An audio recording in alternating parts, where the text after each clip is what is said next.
Halo Bray, kembali lagi di gaptek.id. Jadi kita udah masuk di penghujung bulan di tahun 2023. Seperti biasa, kalau udah masuk di akhir bulan itu biasanya waktunya gue untuk bikin list komponen-komponen yang bisa gue rekomendasikan. Biasanya sih gue bikinnya itu adalah rekomendasi dari CPU ataupun dari GPU. Cuma kalau gue lihat-lihat dari akhir tahun itu harga CPU dan harga GPU cenderung segitu-segitu aja lah, dan kayaknya listnya masih persis banget seperti di bulan Desember tahun 2022 kemarin. Jadi kalau kalian mau tahu apa aja yang bisa gue rekomendasiin untuk CPU dan juga GPU, baik itu dari Intel ataupun AMD, dan untuk GPU-nya apakah itu Radeon atau Nvidia, kalian bisa cek aja di konten gue yang bulan Desember atau bulan November. Nah, kali ini yang mau gue bikin list harganya itu adalah konten soal motherboard, dan kali ini gue akan mulai dari motherboardnya Intel terlebih dahulu. Akan ada banyak disclaimer untuk video ini, jadi kalian simak dulu sebelum gue kasih rekomendasinya. Disclaimer yang pertama, di sini gue memprioritaskan generasi terakhir, yang berarti untuk Intel saat ini ada di generasi 12 dan juga 13, alias ini chipset 600 series dan juga chipset 700 series saja. Pertama itu, jadi alias juga LGS 1700. Kedua, disclaimer dari gua, ini adalah pilihan pribadi gua. Cara gua milih motherboard ini seperti apa? Tentunya dari beragam aspek motherboard. Jadi gua menilai motherboard itu nggak cuma dari VRM-nya berapa phase doang. Nggak seperti itu menurut gua untuk menilai motherboard, karena menurut gua motherboard itu juga perlu mempertimbangkan dari I/O-nya itu seberapa lengkap gitu, butuh atau enggak gua. Abis itu slot ekspansi kayak storage itu gua kira-kira butuh apa enggak, semisal gua mau rakit ini, kayak gitu-gitunya lah. Jadi belum tentu yang paling murah itu pasti gua pick, karena menurut gua yang paling murah belum tentu bagus menurut gua. Jadi ini memang pure rekomendasi dari gua aja. Kalau lu punya rekomendasi sendiri, lu tambahin aja di kolom komen. Jadi nggak usah bilang, bang kok nggak ada ini, bang kok nggak ada itu, gitu ya. Oke, dan ini yang terakhir adalah harga-harganya itu gua ambil semua dari marketplace, Tokopedia, dari toko-toko yang memang rata-rata itu udah pernah gua belanjain di situ. Jadi kebanyakan barangnya ready stock. Ada beberapa sih mungkin yang perlu ditanya dulu, tapi kebanyakan ready stock. Oke. Ini kita akan mulai dari Intel dulu. Nanti untuk yang AMD gue akan bikin di video berikutnya, tenang aja. Karena untuk list yang AMD itu nanti bakalan lebih banyak, karena soket AM4 dan juga AM5 itu bakalan gabung. Kita akan mulai dulu karena semua ukuran ini akan gue urutin, mulai dari ukuran yang form factornya kecil sampai ukuran yang form factornya gede. Kita akan mulai dari chipset terendah dulu, yaitu adalah chipset H610. Untuk chipset H610 ini yang masuk dari gua itu adalah Gigabyte H610M S2 DDR. Ini ukurannya micro ATX ya. Kenapa gua memilih motherboard ini? Karena ini punya I/O yang udah cukup lengkap. Habis itu dia punya 8 phase, meskipun di sini nggak ada VRM heatsinknya. Cuma seenggaknya apabila kalian menggunakan air cooling tower, di sini si VRM-nya masih bisa mendapatkan airflow lah dari cooling kalian. Dan memang rata-rata chipset H610 yang kelas entry itu memang nggak mendapatkan heatsink untuk di bagian VRM-nya. Di sini juga udah ada M.2, dia pakai DDR4, tentunya bukan DDR5. Dan menurut gue ini lebih oke karena dari segi I/O jauh lebih lengkap daripada ASRock H610M HDV M.2. Karena ini untuk I/O-nya sedikit banget menurut gue, dan kayaknya harganya masih beda tipis-tipis aja. Jadi gue lebih pilih Gigabyte H610M S2 DDR tadi. Untuk chipset H610 gue hanya pilih itu aja, dan kita langsung lompat ke chipset 600 dan juga 700 series di kelas menengah dulu. Dan gue akan mulai dari ukuran Mini ITX, karena di level ini udah ada Mini ITX yang bisa gue rekomendasikan. Yang bisa gue rekomendasikan itu tentu motherboard yang gue pakai sehari-hari, yaitu adalah B660i Gaming Wi-Fi dari Asus ROG Strix. Ini harga aslinya adalah 3.800.000 sekian gitu. Di sini sih di Xavier Komputer dia tertulis stoknya sisa 7 ya, tapi kalian tanya aja stoknya ada apa enggak. Cuma yang bisa gue pastiin sih di sini sebenarnya udah ada yang jual di angka 4 juta juga. Menurut gua kalau udah lebih dari 4 juta, motherboard ini udah nggak worth it. Motherboard ini oke banget kalau kalian mau colokin Core i9 13900K, jalan full power pun ini VRM-nya sanggup dan aman-aman aja, adem-adem aja, power limit dilepas sekalipun. I/O-nya juga cukup lengkap, ada Wi-Fi 6E, abis itu udah DDR5 pula, lalu untuk PCI Express kali 16-nya udah PCIe 5, jadi buat jangka panjang sebetulnya bagus, meskipun motherboard ini udah nggak ada opsi upgrade lagi untuk CPU-nya. Tapi kalau kalian mau sekali bikin PC, abis itu dipakai buat yang lama, nggak usah upgrade lagi, ini udah sangat-sangat capable. Lalu selanjutnya gue bisa rekomendasiin untuk Mini ITX, ini adalah colorful CVN B660i Gaming Frozen V20. Ya, gue rekomendasiin ini sebetulnya bukan karena gue suka sih. Sebetulnya ada pilihan seperti Aorus Pro AX gitu B660i-nya, tapi di marketplace udah nggak ada di angka 3 jutaan ini, jadi pilihannya hanya ini aja. Kalau kalian memang budgetnya mepet banget, sebetulnya kalian bisa pilih B660M ITX AC, tapi dengan catatan di situ di B660M ITX AC dari ASRock, meskipun harganya 2 juta, I/O-nya terlalu sedikit untuk ukuran Mini ITX, karena Mini ITX menurut gua I/O itu perlu banget. Oke, kita lanjut ya ke bagian berikutnya. Kita sekarang masuk ke bagian Micro ATX untuk di chipset kelas menengah ini. Tentunya gua akan merekomendasikan ASRock B660M PG Riptide. Ya, salah satu alasannya tentu karena VRM-nya yang sangat bisa menghandle CPU high-end dari Intel Core generasi 12 ataupun 13. Jadi colokin 13900K pun gak khawatir dengan motherboard ini.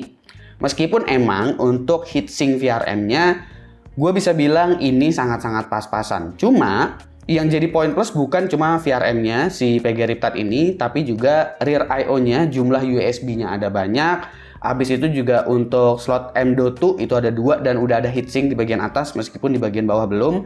Minusnya sih menurut gua nggak ada Wi-Fi di PG Riptide ini, dan ini masih DDR4 juga. Cuma untuk ukuran motherboard yang levelnya segini di harga 2,2 jutaan, ini sangat-sangat worth it si PG Riptide. Selanjutnya yang bisa gue rekomendasikan untuk chipset B760 tentunya adalah Gigabyte B760M Gaming X-AX. Gue udah sempet bikin reviewnya kemarin.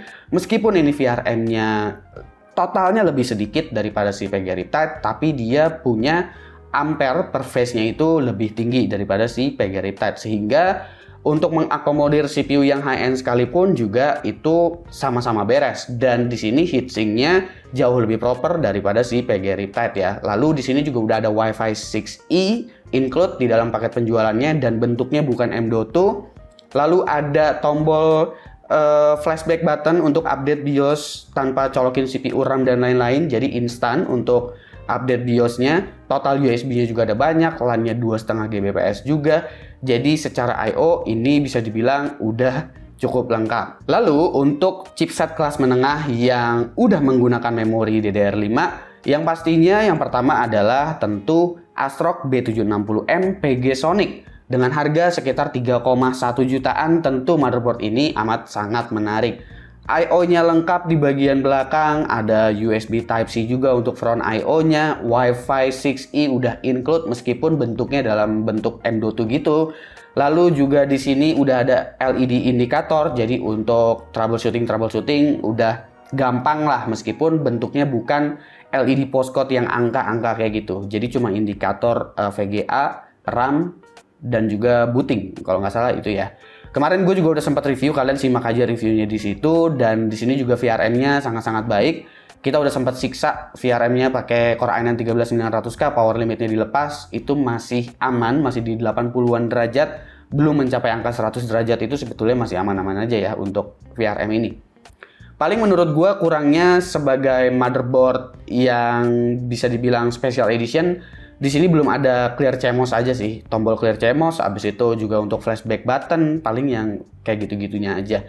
Selebihnya menurut gua ini sangat-sangat oke. Dan ini udah DDR5 ya, si B760M PG Sonic. Selanjutnya tentu adalah Asus ROG Strix B660G Gaming Wi-Fi. Ini emang lebih mahal. Sekarang sih sebenarnya udah agak turun, udah sekitar 3,6 jutaan. Tadinya 3,8 juta gitulah. Sekarang 3,6an, jadi udah lumayan worth it. I/O-nya jauh lebih lengkap daripada si PG Sonic. Wi-Fi 6E juga, dan di sini semuanya udah ada heatsinknya untuk M.2-nya, jadi jauh lebih beres. PCIe 5 juga ada dan LED indikator juga ada. Jadi ini versi lengkap, yang paling lengkap daripada si PG Sonic lah. Dan tentunya BIOS-nya rata-rata orang lebih favorit ke ROG daripada ke Astrok kayak gitu. Makanya gue masih masukin di list rekomendasi. Selanjutnya untuk ukuran ATX di chipset kelas tengah, di sini gue hanya pilih satu motherboard, yaitu adalah MSI MAG B660 Tomahawk Wi-Fi DDR5. Pertama gue pilih ini karena harganya 3,5 jutaan, dia udah dapat DDR5, heatsink VRM yang beefy, VRM-nya juga di sini VRM yang bagus, I/O-nya juga lengkap di bagian rear-nya, udah ada Wi-Fi 6E juga, jadi ini udah bisa dibilang paket komplit nih untuk MSI MAG B660 Tomahawk. Dan BIOS MSI juga paling banyak orang-orang awam yang senang menggunakan MSI karena banyak preset-preset. Mulai dari preset memori kayak memory try-it, habis itu juga untuk preset thermal, preset power limit juga udah disediain di situ, jadi nggak perlu ketik-ketik manual lagi. Dan di sini untuk M.2-nya juga semuanya udah ada heatsinknya, jadi menarik banget nih si B660 Tomahawk Wi-Fi ini. Kita masuk ke ukuran ATX dan kita udah mulai masuk di chipset kelas atas. Makanya untuk di chipset kelas tengah sih rata-rata gue milihnya micro ATX. Nah, untuk di chipset kelas atas, ini yang pertama gue pilih adalah Gigabyte Z790 Aorus Elite AX DDR5 dengan harga sekitar 5,6 jutaan. Kenapa gue nggak pilihnya Aorus Master nih, yang gue pakai di testbed gue, meskipun gue pakai sehari-hari? Karena menurut gue ini untuk keperluan harian aja harganya terlalu tinggi, jujur aja. Ini harga 11 juta. Nah, ini dengan harga 5,6 jutaan, itu sebetulnya udah punya VRM yang proper juga. Dia ada di 19 phase totalnya untuk VRM-nya, dan heatsinknya juga segede arahin gambreng gitu. Semuanya di sini untuk M.2 juga udah tercover sama heatsink dan totalnya ada 4 biji. I/O-nya lengkap banget, audionya bahkan cukup premium, ada SPDIF-nya juga.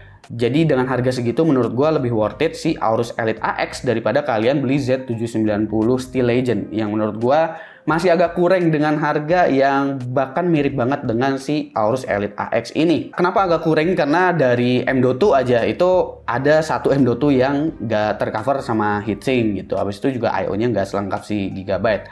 Kayak gitulah, jadi gue lebih pilih yang Gigabyte. Tapi sebetulnya ada lagi yang menarik dari MSI, yaitu adalah MSI MPG. Ini bukan Z790 tapi Z690 Carbon Wi-Fi. Harganya sekarang 4,8 jutaan rupiah. Dan kalian di sini udah mendapatkan 5 slot M.2 NVMe. Wi-Fi-nya juga udah Wi-Fi 6E, rear I/O-nya lengkap banget. Di sini ada flashback BIOS juga. Habis itu ada LED postcode juga. Jadi ini jauh lebih lengkap daripada Gigabyte tadi, dan harganya jauh lebih murah. Tapi pastiin aja untuk semua yang chipsetnya 600 series, sebelum kalian beli nanti, kalian bilang dulu ke tokonya, "Bang, tolong updatein BIOS-nya, saya mau pakai Intel Core generasi 13 atau saya mau pakai Raptor Lake," gitu ya. Semisal kalian mau pakai CPU yang paling baru. Tapi kalau misalkan kalian mau pakai Gen 12, ya monggo aja, silakan langsung sikat. Ini berlaku hanya untuk chipset 600 series saja ya. Mulai dari H610, B660 sampai dengan Z690. Itu aja yang bisa gua rekomendasikan untuk video kali ini. Next video gue akan bikin untuk konten yang AMD-nya. Kira-kira menurut kalian mana nih motherboard yang kalian favoritkan yang ada di dalam video ini? Atau mungkin kalian punya rekomendasi sendiri? Silahkan komen di bawah dan kasih pendapat kalian masing-masing. Gue Subki, dan seperti biasa, sampai jumpa di lain kesempatan.